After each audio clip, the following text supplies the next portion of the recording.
Welcome back to Cortex Television, where we explore the mysteries of science and the complexities of the human mind. Today's episode is all about scams. How they work, why we fall for them, and what we can do to protect ourselves. Scams have been around for centuries, and they come in all shapes and sizes. From Ponzi schemes to phishing scams, from snake oil salesmen to Nigerian princes, scammers are constantly finding new ways to separate people from their money. One of the most famous scams of all time is the Ponzi scheme, named after the notorious con artist Charles Ponzi. In the early 20th century, Ponzi promised investors huge returns by buying and selling international postage coupons, a scheme that turned out to be nothing more than a house of cards.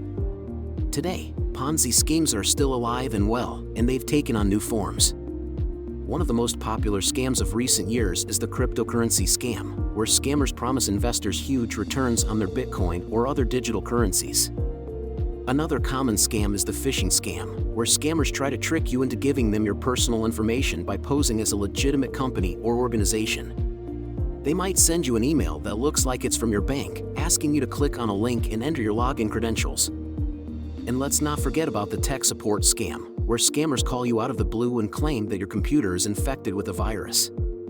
They'll offer to fix the problem for a fee, but in reality, they're just trying to steal your money and your personal information. So, why do we fall for these scams? Our brains are wired to seek out rewards and avoid losses. Scammers take advantage of this by offering us the promise of a big payout or the threat of a big loss if we don't act quickly. Scammers also use social engineering tactics to manipulate our emotions and gain our trust. They might pretend to be a friend or authority figure, or use fear tactics to convince us to act without thinking things through. Another factor that makes us vulnerable to scams is our cognitive biases. These are mental shortcuts that our brains take to make decisions quickly and efficiently. Unfortunately, these shortcuts can also lead us to make irrational choices. For example, confirmation bias can make us more likely to believe something that confirms our pre-existing beliefs, even if it's not true. Scammers can use this to their advantage by tailoring their message to appeal to our biases. So who is more likely to fall for a scam?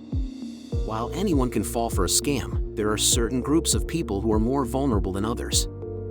For example, older adults are often targeted by scammers because they may be more trusting or have limited experience with technology. People who are lonely or isolated may also be more susceptible to scams because they're looking for connections and may be more likely to let their guard down. Romance scams are a type of scam that often target older adults or people looking for love.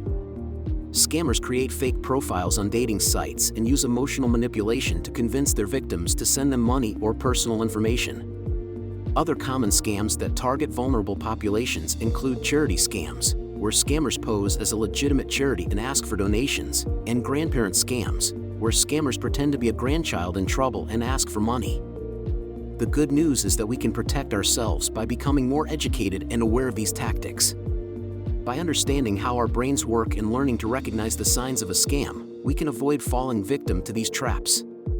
Thanks for joining us on this episode of Cortex Television. Remember, scams can happen to anyone, but we can take steps to protect ourselves and those around us. Stay informed, stay safe, and we'll see you next time.